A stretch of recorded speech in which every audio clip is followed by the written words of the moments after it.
and welcome back to Main Street Matters, America's small business megaphone. I'm Elaine Parker, the president of the Job Creators Network Foundation. And I'm Jordan Bruno, vice president of Job Creators Network. You can subscribe to the show at salempodcastnetwork.com or wherever you get your podcast from. Today, we are joined by Erika Sanzi. Erika is the director of outreach at Parents Defending Education. She's also a former educator and an elected school board member. She joins us to discuss her latest op-ed about parents moving to the right and President Trump delivering on his promises to parents. Erika, welcome to Main Street Matters. Thanks for having me, guys. Well, tell us about your organization, Parents Defending Education, and we'll go from there. Okay, so Parents Defending Education is a 501c3, so sort of a nonpartisan nonprofit that launched in 2021. And really in response to what our president and founder, Nikki Neely, saw as a shift towards the suppression of speech in schools, a shift towards what seemed to be almost dogma in schools, and also egregious violations of federal law around treating students differently based on their immutable characteristics. So just to give people an example of what it was that caused her to finally say, okay, like we need to do something. The superintendent of the Evanston schools, which is right outside Chicago, he put in writing during COVID that they were going to make determinations about which students could come back to in-person schooling and which students would have to stay remote. They were going to make those determinations based on two factors, and they were race and sexual orientation. And the argument was that these were historically marginalized groups, and in order to make up for that marginalization, they were going to bring them back to school sooner. So what that meant was, I mean, number one, why are we talking about the sexual orientation of students in K-12? But putting that aside, that would mean that an accelerated student or who was not struggling would get to go back if they had the right skin color or sexual orientation. And the student that was really struggling and needed the extra support and remediation of in-person schooling was going to be left at home if they didn't check these boxes.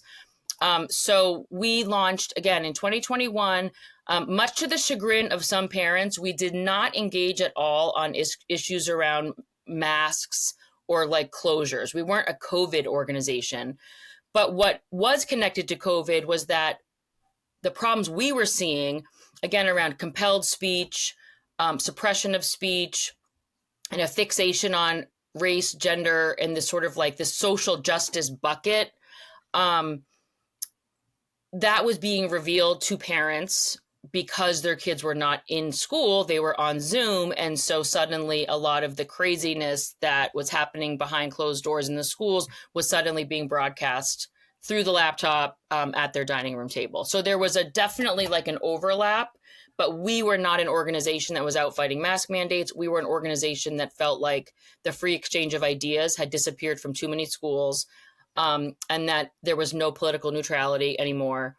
And that even to ask a question that would have been a totally normal conversational thing a few years ago was suddenly being described as hateful by school staff and by school board members.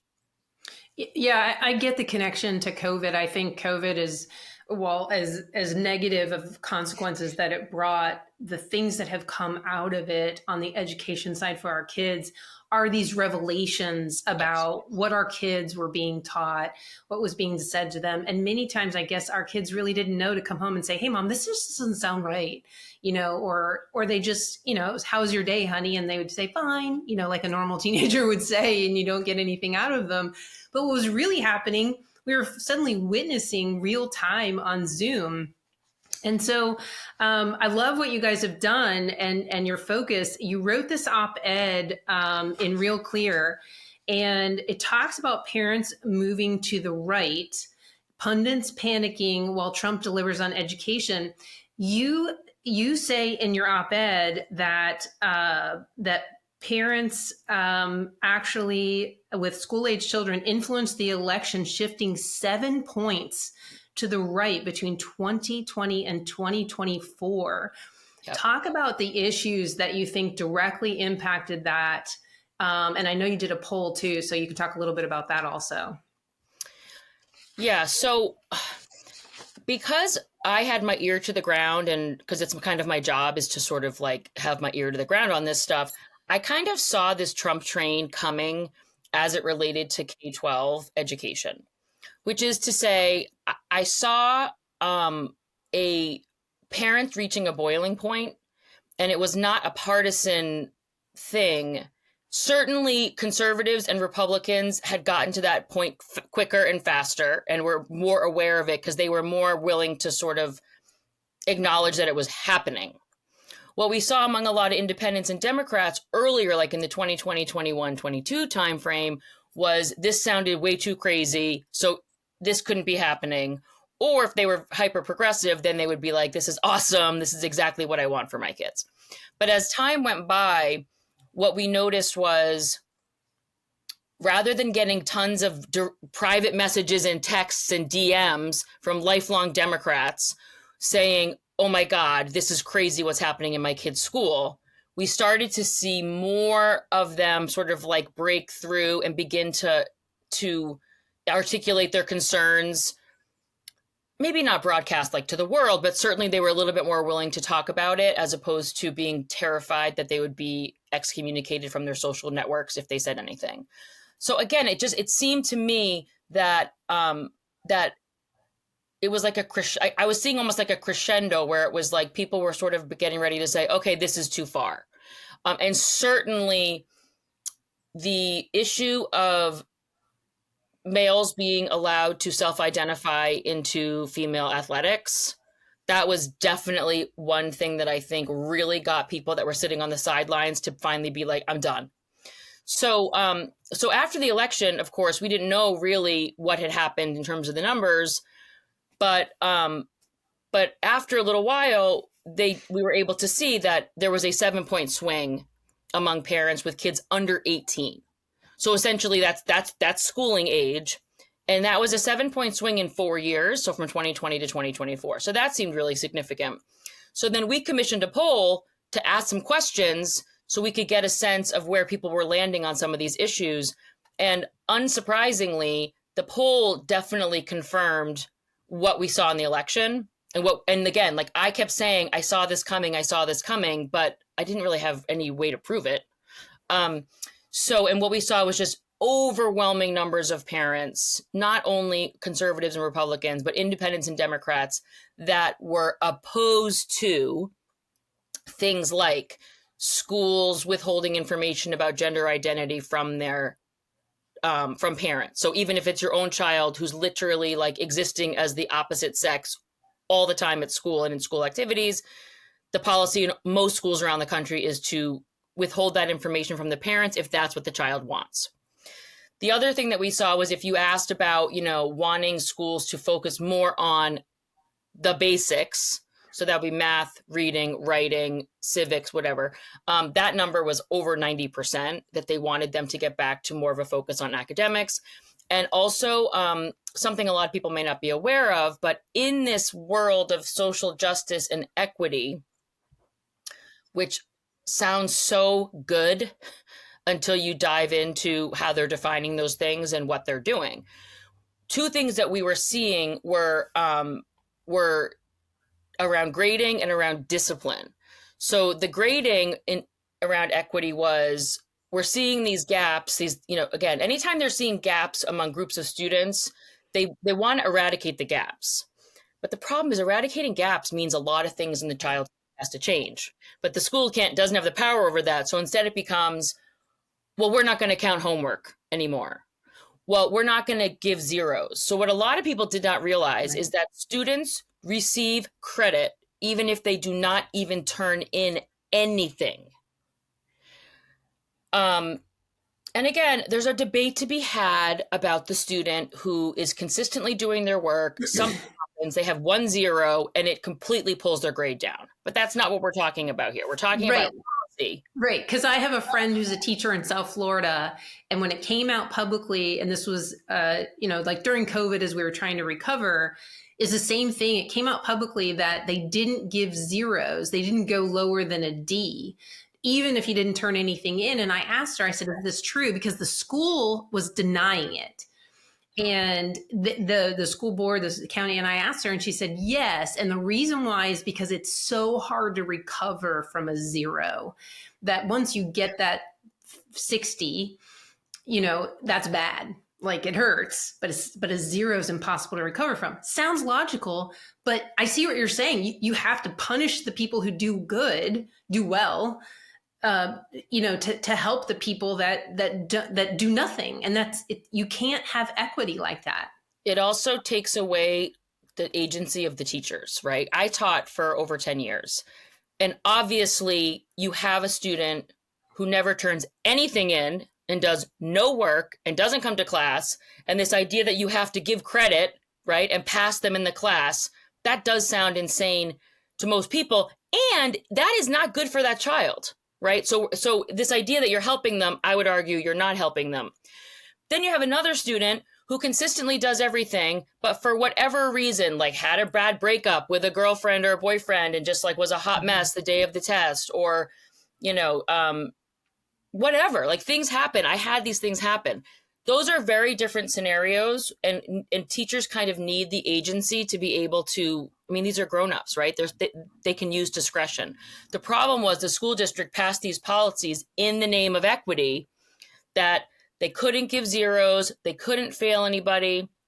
And then the other thing that's even in terms of safety, which is much more alarming, is they also, because there were big gaps in the number of students being expelled or suspended. So again, you have like Asian students have the least discipline issues, right? So you're going to see the lowest number of suspensions around that group. And then it goes down at white students, I believe Hispanic students, and then Black students. Now, nobody ever talks about the gaps between the Asians and the white kids, because those are two populations that are seen as, they're in that privilege bucket. So that gap doesn't matter. But for the other students, and so what they would do is, they really needed to find a way to juke the stats. I hate to say it, but that's what they had to do, right? Like if our numbers don't improve on suspensions, we risk losing our federal funding, because that's what President Obama told us would happen. So they try to find ways to keep students in the building. Now, again, there are situations, right, in which a written policy doesn't have enough flexibility. So I always give the example of like when people talk about restorative justice, and most of us cringe when we hear it. Well, if you're talking about safety, yes, we should cringe, because it doesn't work in this case of kids being unsafe and they need to be taken out of the building. But when my student, and you guys probably have known people or have kids where like there are kids that are extremely like fidgety, they love to touch things and they like to take things apart without permission. So when my student, grabbed my stapler, just as they were, nothing malicious, next thing you know, the stapler is in like 25 pieces. And then now restorative works there, because you say you have two choices. You either put that back together so it's working again, or you replace it. That works, because no one's safety is at risk. You're not talking about keeping violent students in the building, and you're not talking about a kid who is chronically disrupting a class so that other kids in the class can't learn. Right. So, but what we saw again was that any discipline, we would probably say, like, you really shouldn't be taking a student's race into account when you're making a decision about how to discipline them. So the fact that you're going to say, well, because our numbers don't look good, we're going to administer this punishment to this kid and this punishment to this kid, even though they did the exact same thing. That can't work. And that was the policy, was called disparate impact, for the people who want to look it up. So again, parents didn't like that. And our polling confirmed they didn't like the idea of kids being graded at all differently or having lower expectations based on race or any other criteria. And they didn't like the idea of kids being disciplined differently, again, based on these immutable traits, even if it was going to make the school look better and their stats were going to be looked upon more favorably by the administration that was in office. It's really interesting seeing this shift to the right among parents, because as long as I can remember, education's always been the stronghold of Democrats. Yes. So it really is this huge political shift. And thank you for calling it out in that piece. And it's really amazing that Democrats have ceded this constituency. The rubber Just team. can I just say one thing just for Yeah. listeners? That was a 21 point advantage. Yeah. So it was a massive advantage that began to erode whenever the year right when Glenn Youngkin ended up being elected in Virginia. That's where we really saw it start to close. It went from 21 points to 6 points. Hmm. And so I think we're just kind of seeing further movement, but it is 100% an issue that they had that. I mean, the Democrats had that issue and it is just evaporated out of there. And I would again argue this is COVID and it's also schools just going like way off the reservation on this sort of equity, social justice front, where again, if you could point to improved outcomes, we could have a debate, but we don't see that. Yeah, that was my next question. The rubber's really hit the road here in terms of this woke ideology. Can you tell us a little bit about the recent national test scores, and to what degree do you attribute this plummeting performance to wokeness replacing the 3 Rs? Yeah, I mean, we began to see so everybody loves to talk about how No Child Left Behind was horrible and they all hated it. But what it had in it was accountability, and it definitely was that we were seeing these gaps close in terms of largely around race and income, which are where we generally see, the biggest gaps. Around 2013, we began to see results started to get worse. And then during the Obama administration, when they went from No Child Left Behind to ESSA, ESSA, I think Every Student Succeeds Act, that pulled out some of the accountability measures, and we began to go downhill more. And then I feel like COVID kind of blew up the whole thing.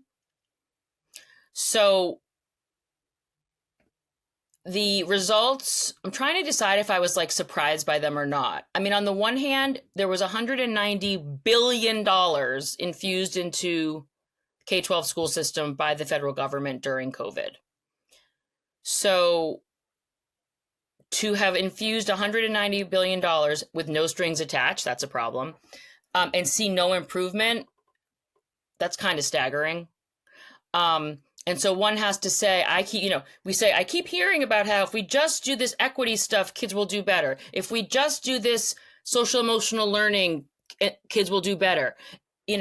All of these expensive sort of, I don't want to use the word woke because that's not the right word, but all of these expensive products that districts buy from third-party vendors that then they say, oh, it's evidence-based. If we just do more social emotional learning, kids will do better academically.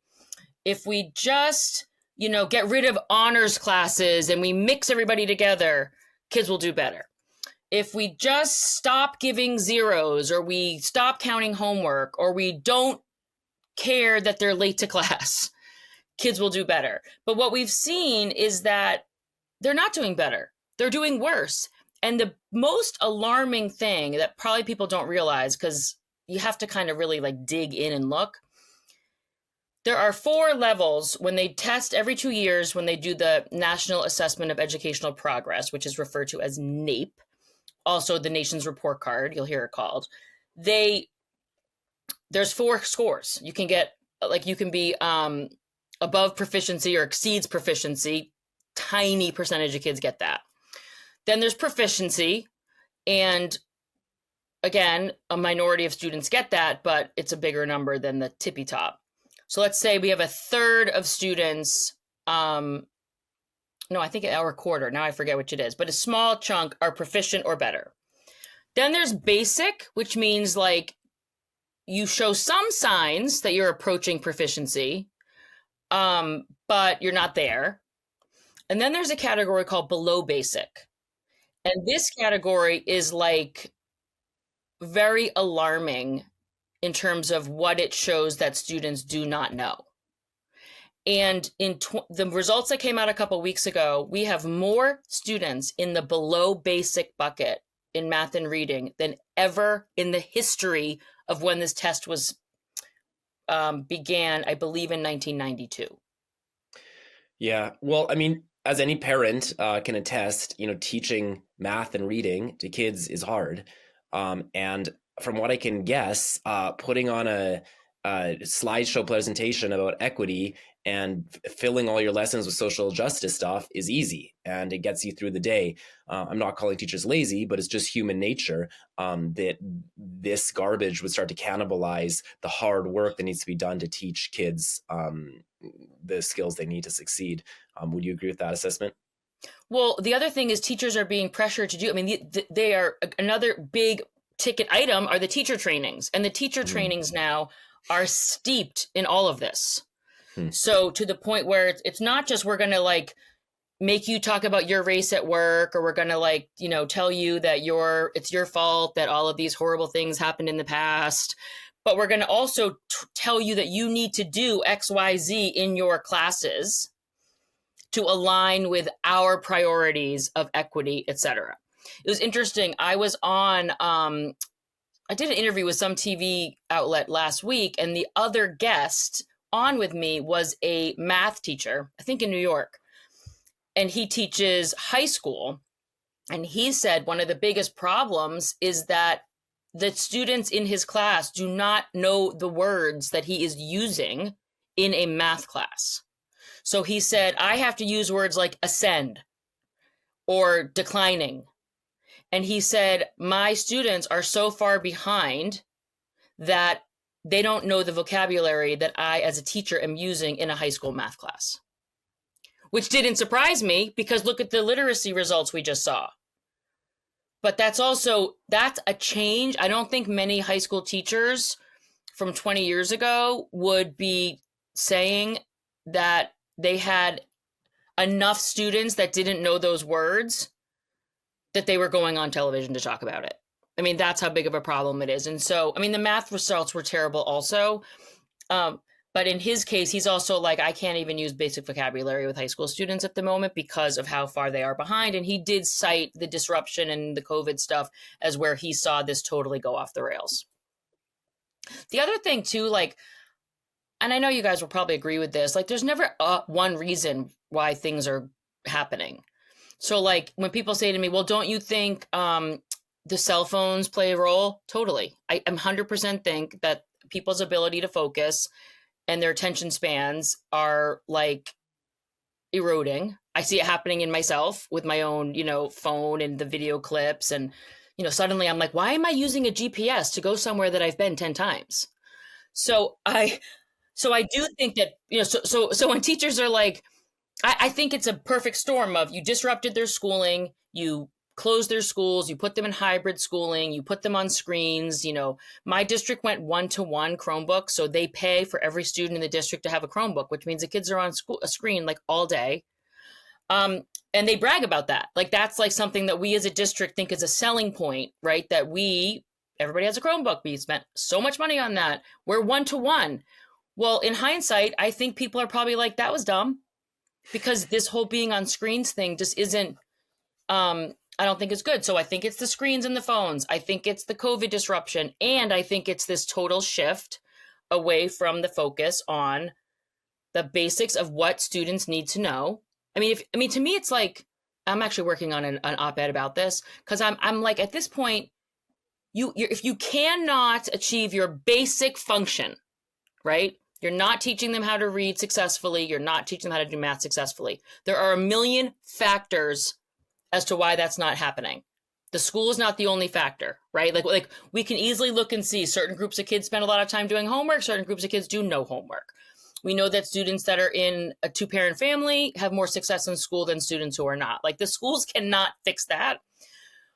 But if your focus is going to be more about, we have to provide all of the meals for the kids, and then we have to be sure that they can get their immunizations here, and then we have to be sure that we have wraparound services, and then we have to be sure that their mother can get her eye exam here too, and we're going to make sure that their teeth have been checked. Like at some point, you've overloaded the plate of the school to the point that you've set them up for failure, and there's no reason to call them schools. These are social services hubs. And I mean, I've talked to school leaders a million times. When COVID happened, the first thing they all were scrambling over were meals. Now, nobody wants a child to go hungry. So when people clip this and say, Erika Sanzi doesn't think that kids should be given food. That's not what I'm saying. What I'm saying is that when a school shuts down and the number one thing that they're focusing on because they have to by law is meals, like what does that really say about, like, it's almost like they've been put in a position where they can't focus on the academics because they've been tasked with and obligated by law to do all these other things. And I just think that's impossible. Yeah, I can remember during COVID, my daughter was in her junior year when her school shut down. And the big issue was that they would be handing out breakfast in the morning, and you could do like a drive-by as a parent to go pick up your meals for the kids. So yes, I mean, think about the logistics of that during COVID. Massive. To set up, the teachers coming in to hand out the stuff. Meanwhile, people are getting COVID and having to isolate, and all of that was going on. You're right. I didn't look at that from that perspective. I also wonder about just sort of a thought that entered my head when you're talking about kids being on screens all day. I wonder what the increase in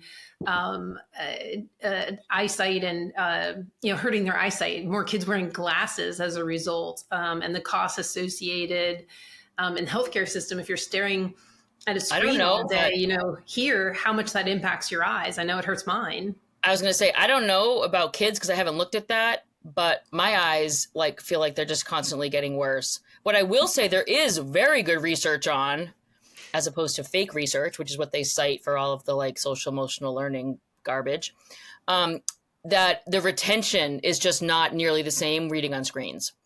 And a lot of kids will or adults too, we reminisce about how much by taking notes on paper, people could remember information better. And they could even remember, I'm taking a test and they knew exactly what the notes looked like. So because there's so much more happening on screens, the retention isn't there. You see almost no flashcard use anymore. Right. And we all learn differently. We all learn differently. I used to go to class in college and take notes, shorthand and scribble, scrabble, and whatever I could do to write down everything I was being said. But then I would go home and I would organize those notes and rewrite them. And it would get in there. And that was part of my learning, my way to learn. Other people could just listen and retain it all. I had to write it down. So everybody learns differently. It's funny too, because everyone I know who did that is a girl or a woman. And I have 3 sons. And it is funny, when I talk to people about their study habits back in the day, the copying over of the notes definitely seemed to be something that conscientious girls did. And then when I asked the boys, they're like, what? I never did that. That makes sense though, from a girl boy difference. Yeah. So it's because I know, and then I guess I would also say, because, I am Parents Defending Education, but parents also don't get a free pass here. So what I've also been hearing from a lot of people is that this idea of I, the parent, get to determine everything. And that's not a realistic way to think if you have your kid going to a school that's run by, if you're homeschooling, that totally does make sense. But there are times where I feel like parents absolutely get to direct the education upbringing of their child. I totally agree with that. And I also feel like we are way over, when there's obscenity and profanity and lessons about gender and sexual orientation in schools, especially in the early grades, to not have opt-out mechanisms is insane because they shouldn't be there in the first place. But I also will say that as with everything, there's a backlash. And so now I sometimes see parents almost swinging from the schools went too far, you're not respecting us, to almost now a little bit swinging in the opposite direction of I'm going to go online, I'm going to write terrible things about the teachers by name, I'm going to write terrible things about the nurse, I'm going to, try to make these people's lives a living hell in the name of parental rights. And that is making it so much harder for school districts to function and to serve kids and to improve. Well, we're also seeing this push towards, so if you're a parent who wants to be more in control, and whether it's homeschooling or parochial school, private school, whatever it is, public school, we're seeing the move towards parents of all backgrounds Yes. Want to have school choice. Yes. And we call it at Job Creators Network, we call it education freedom. And we're pushing for what we call universal education freedom, so that the tax dollars follow the student to wherever those parents want to send their kids, so that you can have more control, you can have more choice. And if you feel like the school isn't providing the needs of your child, that you can take them and put them somewhere else. And in the consequence of that is that all education should get better, because all of these different types of learning environments are going to be competing for those dollars. And Yes. we know in any free market system, it gets better when you have competition. And so are you seeing that kind of demand from parents? And do you see that, do you believe that you're going to see more choice going forward in a Trump administration in as far as what he has promised parents? Yeah, I mean, so I have been an education freedom advocate for many years, including when I was on an elected school board in 2010. I was promoting our local charter school, and I was promoting parents having options as a sitting school board member, which you can imagine is not a very popular position. The other thing I would say is that I live in a rare district where we actually had a charter schools open, and we saw, despite everyone hating them and there was a massive fight over it, our school district improved dramatically.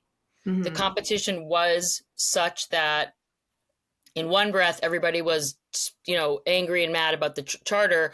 In the other breath, things went into high gear in the district, and they've moved up a lot in the rankings, and we've seen, much improved academic outcomes. So that's like an anecdote, because people always say, well, that's not really true. I literally lived it. I kind of watched it happen in real time. It's weird. The parents having more educational options has been popular with parents forever, and it is most popular with Black parents and Hispanic parents. Mm-hmm. So it's strange that a party that has kind of over relied on those groups would be so against something that these parents want. I mean, it gets up to, I think it's almost at 77% is like the percentage, the last one that I saw. So, I mean, I can remember when I see the candidates sort of just wrapping their arms around the unions and vice versa, and then I see the parents on the ground clamoring for more options, it's like a total disconnect. So I think that it is on the ascendancy, choice or educational freedom. We've seen a ton of bills pass.